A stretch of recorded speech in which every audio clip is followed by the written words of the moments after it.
Rajasthan breaking news में आपका स्वागत है। खबरों के सबसे विश्वसनीय ठिकाने से मैं रमेश गांधी। जो खबर हमने कही वही सही का आईना दिखाते हैं हम। बिहार के राज्यपाल आरिफ मोहम्मद खान से विशेष साक्षात्कार लेते हुए रमेश गांधी। राजस्थान ब्रेकिंग न्यूज़ में आपका स्वागत है। खबरों के सबसे विश्वसनीय ठिकाने से मैं रमेश गांधी चर्चा कर रहे हैं आज सूबे के ताज़ा समाचारों की। आज देश के लोक कल्याणकारी प्रधानमंत्री नरेंद्र मोदी ने मालवा अंचल की इंदौर नगरी में दस्तक दी है। लाडली बहन योजना, कई चीज़ों की सौगात उन्होंने दी है। कुछ ही देर बाद अपना संबोधन शुरू करेंगे प्रधानमंत्री नरेंद्र मोदी।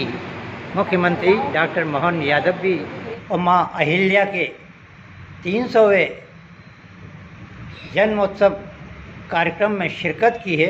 उन्होंने माँ अहिल्या के गुणगान और त्याग और बलिदान की भी अपने भाषणों में जबरदस्त व्याख्या की है। सबसे पहले मैं मां भारती को, भारत की मातृशक्ति को प्रणाम करता हूं।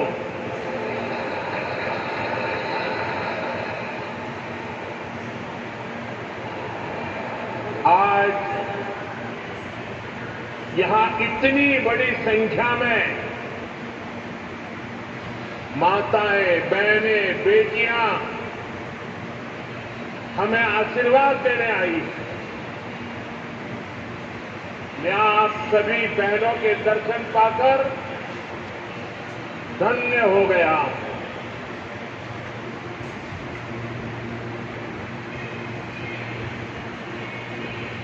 भाइयों बहनों,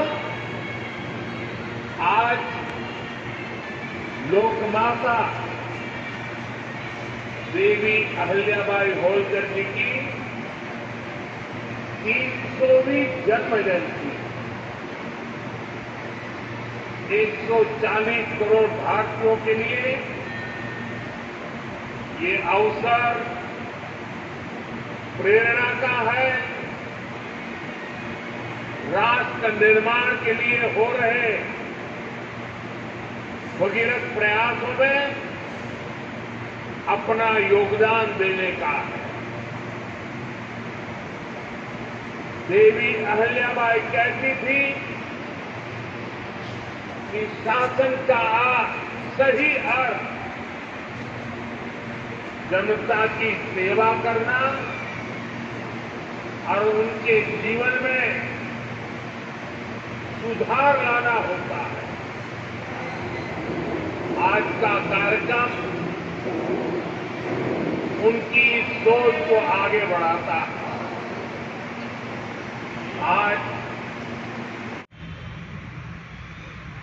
हमारे गृहनगर के मध्य प्रदेश सूबे के लिए विकास की योजनाओं का पिटारा लेकर आए हैं। आज उन्होंने करोड़ों अरबों रुपए की योजनाएं मध्य प्रदेश सूबे को सौंपी है।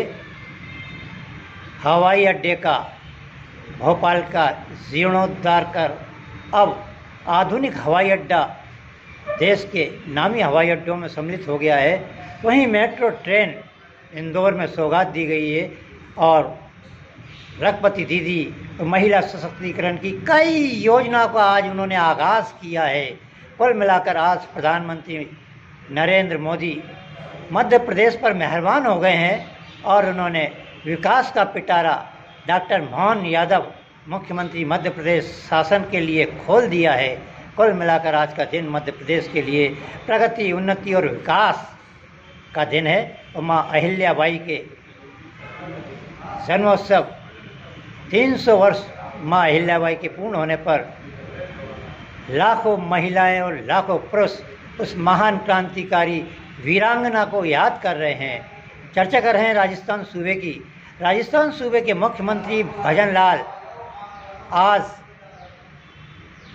अपने निर्धारित कार्यक्रमों में व्यस्त हैं। कल वह दिल्ली गए हुए थे और वह दिल्ली में निरंतर दस्तक दे रहे हैं। शायद मंत्रिमंडल के विस्तार की हरी झंडी तो मिल गई है, लेकिन कुछ मंत्रियों को वह लेना नहीं चाहते हैं और कुछ को निकालना चाहते हैं। इस पर मैराथन दौड़ चल रही है। भजनलाल हर दूसरे तीसरे दिन में जयपुर से दिल्ली की उड़ान भर रहे हैं। कुल मिलाकर भजनलाल शायद कहीं संकट में तो नहीं है। उनकी जगह प्रधानमंत्री नरेंद्र मोदी और अमित शाह किसी युवा शहर को मुख्यमंत्री के रूप में पुनः रिपीट तो नहीं करने वाले हैं। वहीं चर्चा कर रहे हैं हम कोटा शहर की। कोटा शहर में आज कांग्रेस का संविधान बचाओ सम्मेलन हो रहा है दादिच उद्यान में, जिसमें शिरकत करने आ रहे हैं गोविंद सिंह डोटासरा और प्रतिपक्ष के लोकप्रिय नेता टीकाराम जूली। टीकाराम सत्यमेव जयते। आज सत्य की जीत हुई है, संविधान की जीत हुई है। जिस संविधान की पालना पहले ही दिन हो जानी चाहिए थी, उस संविधान की पालना करते करते 23 दिन इन लोगों ने लगा दिए और आज अंततः सत्य की जीत हुई। जूली जो कि इस समय राजस्थान सूबे में प्रतिपक्ष की भूमिका तो बखूबी निभा रहे हैं, लेकिन उन्होंने कार्यकर्ताओं के दिलों में ज़बरदस्त पकड़ और कार्यकर्ताओं का विश्वास जीता है। वहीं नौटंकीबाज कांग्रेस के सुप्रीमो गोविंद सिंह डोटासरा ठुमके लगाकर मुख्यमंत्री भजनलाल को घेर रहे हैं। गोविंद सिंह डोटासरा देखिएगा, तब पानी को तरफ से मुख्यमंत्री गन्ने का कांग्रेस को जूस बदनाम तो पिए। कर ही रहे हैं और नौटंकीबाज डांसर के रूप में भी उन्हें जाना जाता है, वह भी शिरकत कर रहे हैं। उल्लेखनीय है भूतपूर्व मुख्यमंत्री अशोक गहलोत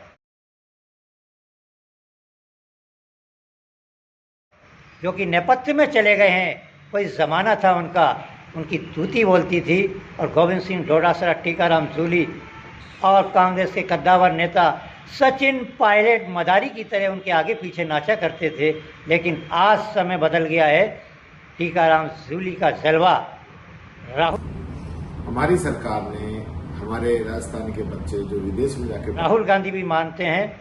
वहीं गोविंद सिंह डोटासरा के ठुमके और सचिन पायलट की भीड़ जुटाने की कला को राहुल गांधी ने और खड़गे साहब ने बहुत बखूबी भांप लिया है। और अब राजस्थान सूबे में इन तीनों नेताओं का भविष्य आने वाले कल के लिए प्रखर दिखाई दे रहा है। अशोक गहलोत अपने आप को असहाय महसूस कर रहे हैं और कांग्रेस पार्टी के दरकिनार होने पर वह बहुत ज़्यादा दुखी हैं और उनका अंतिम सपना कब उनकी सांस और कब उनकी जीवन की डोरी भगवान खींच ले, ये तो कहा नहीं जा सकता।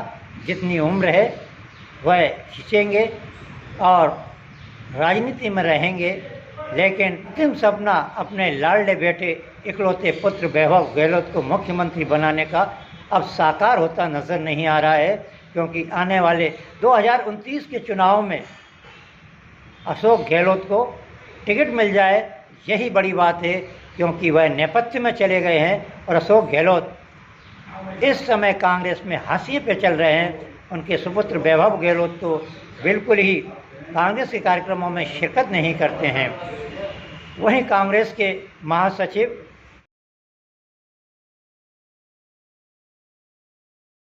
और हाड़ौती के कद्दावर नेता शांति धारीवाल के सुपुत्र अमित धारीवाल ने आज आयोजित संविधान बचाओ रैली में बड़ी भारी मशक्क़त की है और उन्होंने कांग्रेस के कार्यकर्ताओं से आग्रह किया है कि वह अधिक से अधिक संख्या में दादिच गार्डन में पधारें और कांग्रेस के संविधान बचाओ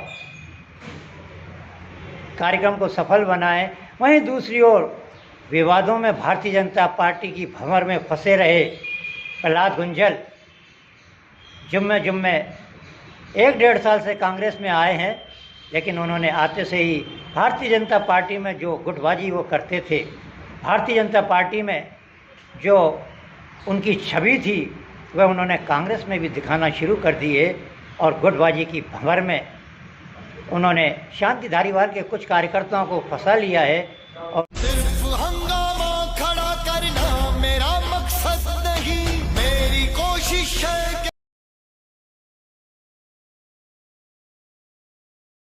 राष्ट्रीय अध्यक्ष खड़गे साहब और शांति धारीवाल का भी और गुटबाजी नहीं चरम सीमा पर देखिएगा। कोटा शहर में चल रही है मिसाल, जहां एक और रविंद्र त्यागी जैसा शांति धारीवाल के कभी स्टील स्पून कहलाने वाले प्रहलाद गुंजल के साथ हैं, वहीं दूसरी ओर विपिन बरथुनिया, जिनको धारीवाल ने कई